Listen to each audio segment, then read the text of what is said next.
Hey, Al Scott here. First, I want to take a second to thank all the show's listeners, sponsors, and supporters for helping make the show what it is. I literally couldn't do it without you. And now I want to tell you about the newest way to help support the show. Whenever you shop at Amazon.com, stop by ScottHorton.org first, and just click the Amazon logo on the right side of the page. That way, the show will get a kickback from Amazon's end of the sale. It won't cost you an extra cent. And it's not just books. Amazon.com sells just about everything in the world, except cars, I think. So whatever you need, they've got it. Just click the Amazon logo on the right side of the page at ScottHorton.org, or go to ScottHorton.org/Amazon. All right, you guys, welcome back. I'm Scott Horton, and hey, it worked. I got Joshua Eaton on the line, and he's the guy who, one of the two guys who put together this great timeline of all the Snowden revelations at america.aljazeera.com. Just Google Al Jazeera NSA timeline, and it'll come right up, and it's links to all the stories, and then, of course, all the stories linked to all the documents. Welcome back to the show, Joshua. How are you doing? Welcome back. Thank you so much for having me. It's great to be on. Very good to have you here. And so, if you could, I know it's a very short notice kind of an interview here, but I hope that we could start with the original Verizon metadata story and the Prism story, and then you could, hopefully take us through about 10 minutes here and highlight the most important things that we have learned about the abuse of our rights by the National Security Agency in the last year since the Snowden revelations came out. And I sure do appreciate it. Yeah, so the original story was a FISA court order, and it was the first FISA court order that had ever been leaked. And that was a court order actually from the FBI requiring Verizon to hand over customer metadata on U.S. customers on a daily, ongoing basis to the NSA.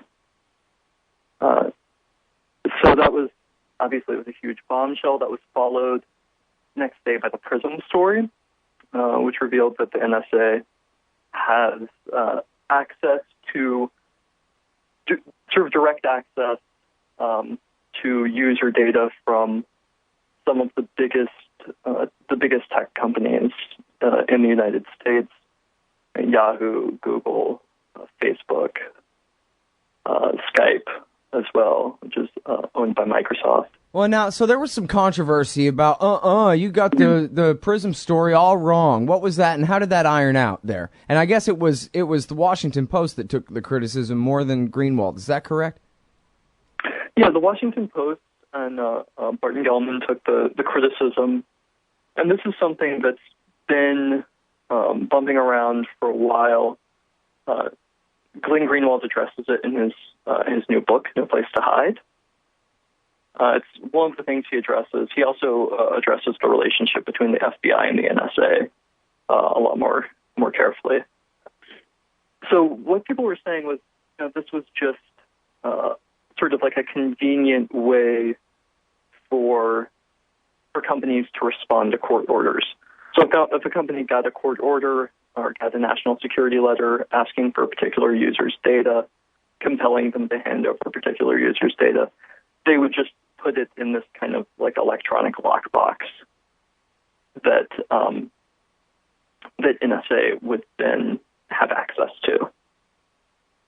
So there's still this sort of confusion bumping around. There's still arguments about it, but in the case that Greenwald's made is that this is really, it's more than that. That this is a database of user data, and it's much more direct access than what the critics are arguing. It sort of sounded like, and I'm no computer genius at all here, and I'm not certain of your level of expertise either, so I don't mean to, put too much on you for as far as the explanation of how it works or anything here, Joshua, but it sounded to me like the critics were saying, well, it's sort of like a FTP program, but the government says, hey, upload us this and upload us that, would you? But the argument was, no, it's much more like a two-way street, and the NSA really does have FTP access and can root around on the other side of that wall, right? Yeah, that's the basic argument. And to be fair, I haven't looked in really close detail. I've been sort of tracking the leaks broadly, so I haven't looked in really close detail. I understand. Yeah, I mean, and it is all very complicated stuff. So when it comes to that kind of thing, it's perfectly fine to pass on it. And then, so can you tell us then, what about XKeyscore? I know what it sounds like it means. Yeah, so XKeyscore is it's a series of, I think, when the slides were made, 500 servers around the world that are collecting data, mostly from like fiber optic networks.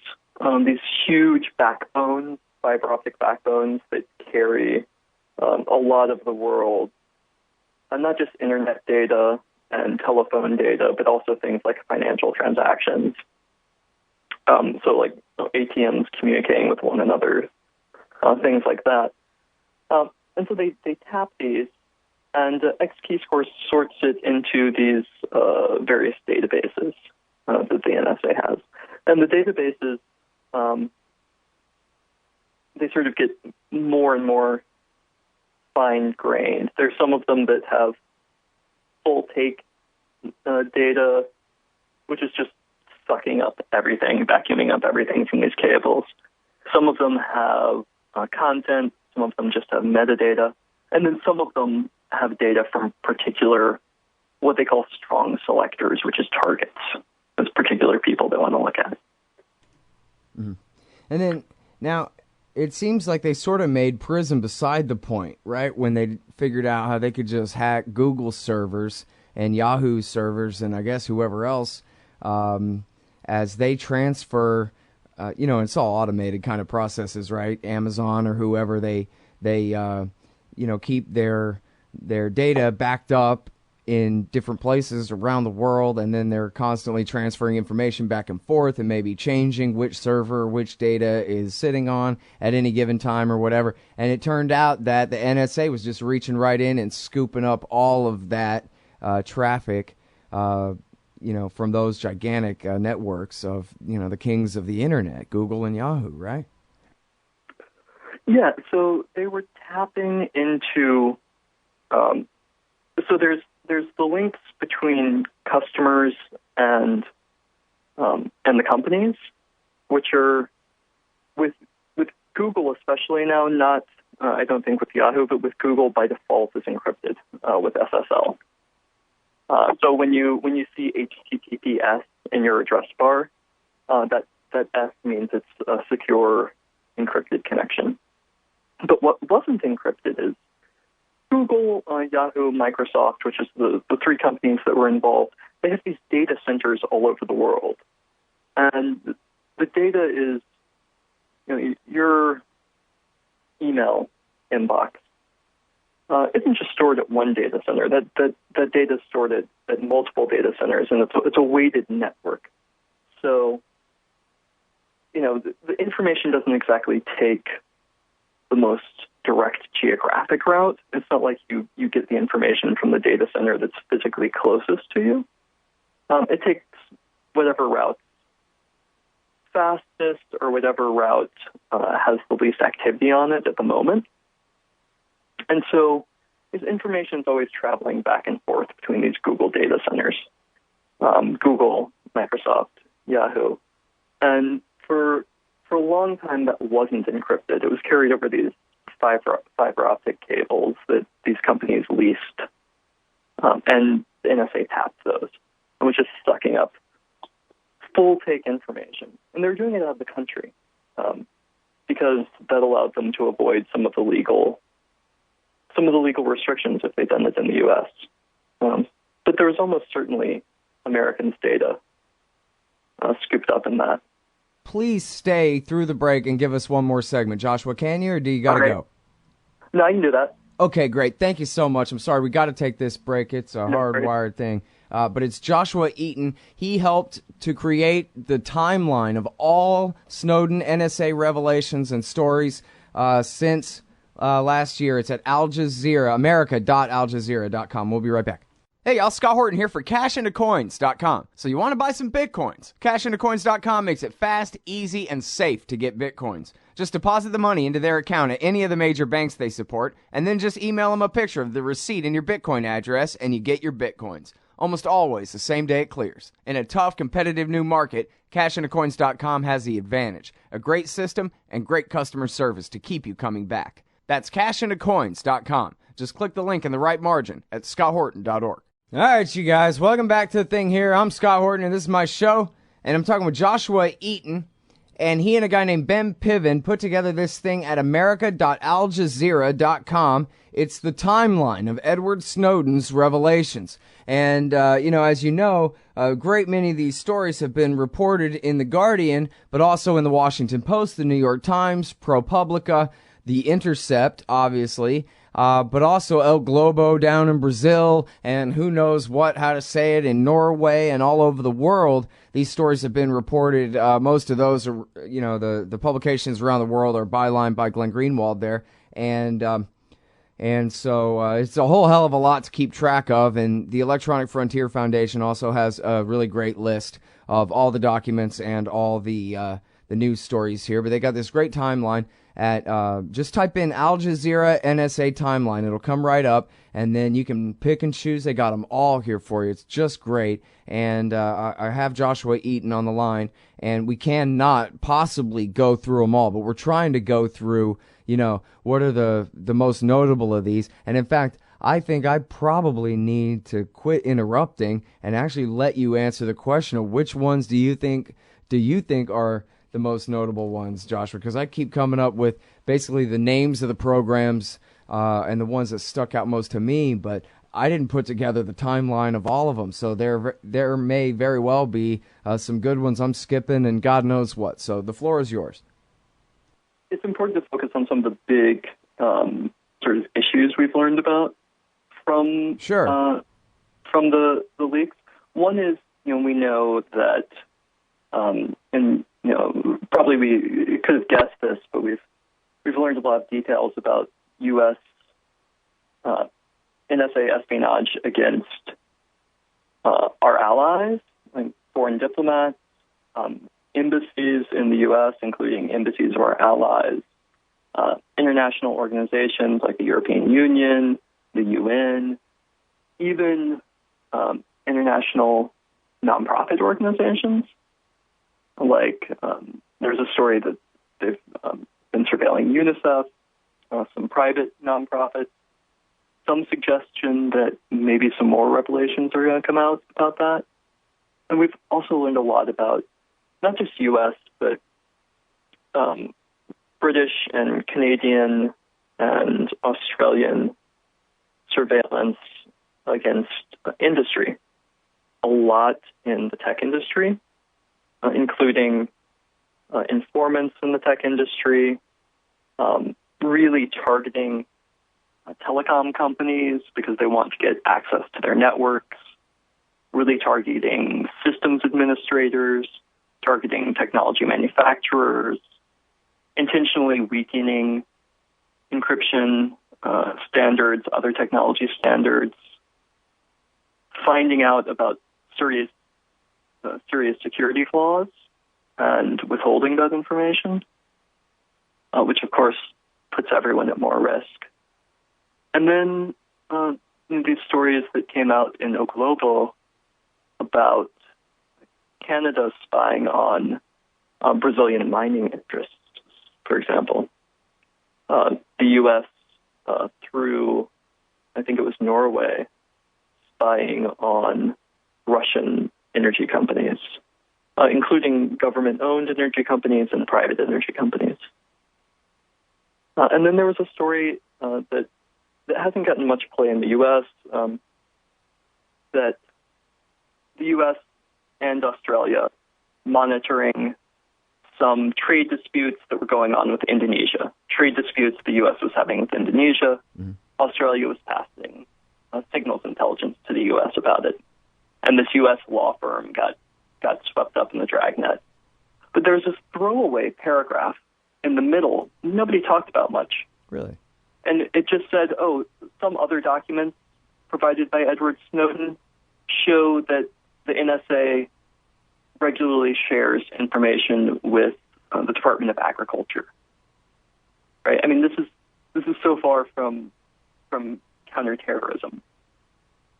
This is so far. And of course, but it's extremely important, right? We're talking about bazillions of dollars worth of global trade in agricultural products, and this means a lot, and to specific interests. And it's funny that once you get talking about economic espionage here, you got so many examples, you just can't stop.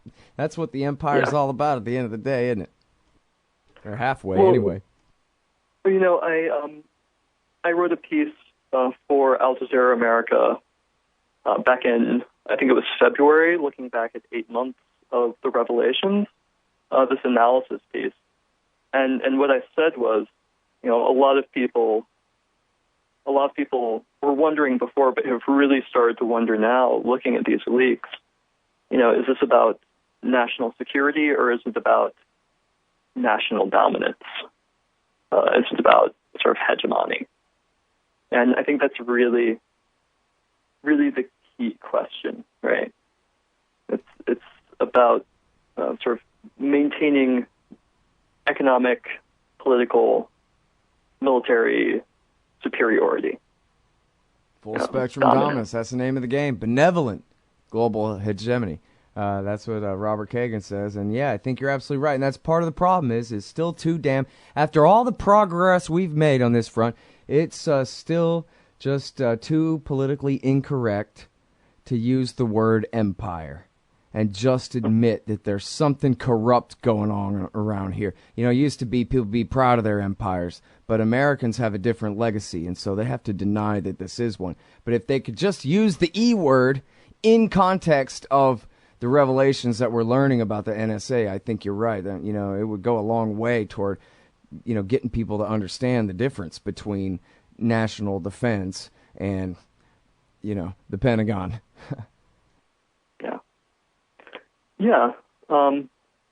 And I think Snowden has said this point blank, that we really have to distinguish between national security and national interests.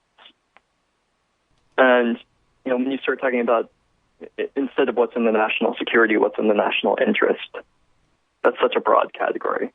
I mean, it clearly includes you can fit anything in there. What's in the interests of some politically connected people at the expense of others in America and around the world. There is no national interest, and there's certainly not one that any of these people believe in. Look at the Trailblazer thin thread thing inside the NSA that we've already known about, where, thin thread may be great, but we want to waste a lot of money on this thing that's not because of the money, because they're all a bunch of criminals.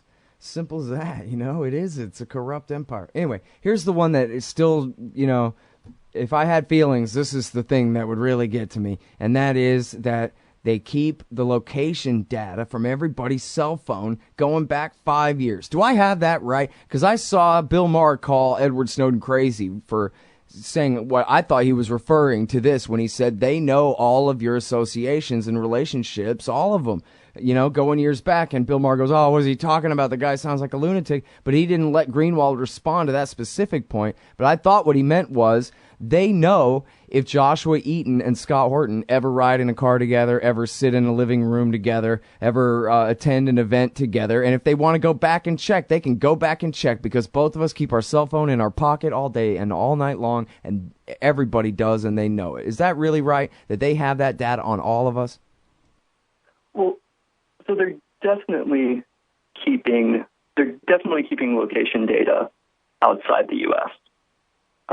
There are specific countries where they just have huge databases of location data, and it's really, really fine-grained, so that they even have tested using it to tell if U.S. diplomats or intelligence agents are being followed, because they can see, using the location data, okay, these are the diplomats' cell phones, this is another cell phone that is tailing them. And so it's that fine, in a busy city, they can tell if two people are walking side by side. Yeah. All right, I'm sorry we got to leave it there, but everybody please go and check out this great timeline. Just type in Al Jazeera timeline, NSA. You'll find it. It's put together by Joshua Eaton. Thank you very much for your time on the show. I really appreciate talking to you again. Thank you so much for having me again. All right, everybody. See you tomorrow. Thanks. Oh, John Kerry's Mideast peace talks have gone nowhere. Hey, Al, Scott Horton here for the Council for the National Interest at councilforthenationalinterest.org. U.S. military and financial support for Israel's permanent occupations of the West Bank and Gaza Strip is immoral, and it threatens national security by helping generate terrorist attacks against our country. And face it, it's bad for Israel, too. Without our unlimited support, they would have much more incentive to reach a lasting peace with their neighbors. It's past time for us to make our government stop making matters worse. Help support CNI at councilforthenationalinterest.org. The military-industrial complex. The disastrous rise of misplaced power. Hey, Al, Scott Horton here. I'd like for you to read this book, The War State, by Michael Swanson. America's always gone to war a lot, though in older times it would disarm for a bit between each one. But in World War II, the U.S. built a military and intelligence apparatus so large, it ended up reducing the former constitutional government to an almost ceremonial role and converting our economy into an engine of destruction. In The War State, Michael Swanson does a great job telling the sordid history of the rise of this national security state, relying on important first-hand source material, but writing for you and me. Find out how Presidents Truman, Eisenhower, and Kennedy all alternately empowered and fought to control this imperial beast, and how the USA has gotten to where it is today, corrupt, bankrupt, soaked in blood, despised by the world. The War State by Michael Swanson, available at Amazon.com and at Audible.com, or just click the logo in the right-hand margin at scotthorton.org. We should take nothing for granted. Phone records, financial and location data, Prism, Tempora, XKeyscore, Boundless Informant. Hey, y'all, Scott Horton here for offnow.org. Now, here's the deal. Due to the Snowden revelations, we have a great opportunity for a short period of time to get some real rollback of the national surveillance state. Now, they're already trying to tire us by introducing fake reforms in the Congress. And the courts, they betrayed their sworn oaths to the Constitution and Bill of Rights again and again, and can in no way be trusted to stop the abuses for us. We've got to do it ourselves. How? We nullify it at the state level. It's still not easy, but the Off Now project of the 10th Amendment Center has gotten off to a great start. I mean it. There's real reason to be optimistic here. They've gotten their model legislation introduced all over the place, in state after state. I've lost count, more than a dozen. You're always wondering, yeah, but what can we do? Here's something important, something that can work if we do the work. Get started cutting off the NSA support in your state. Go to offnow.org. Hey, you own a business? Maybe we should consider advertising on the show. See if we can make a little bit of money. My email address is scott@scotthorton.org.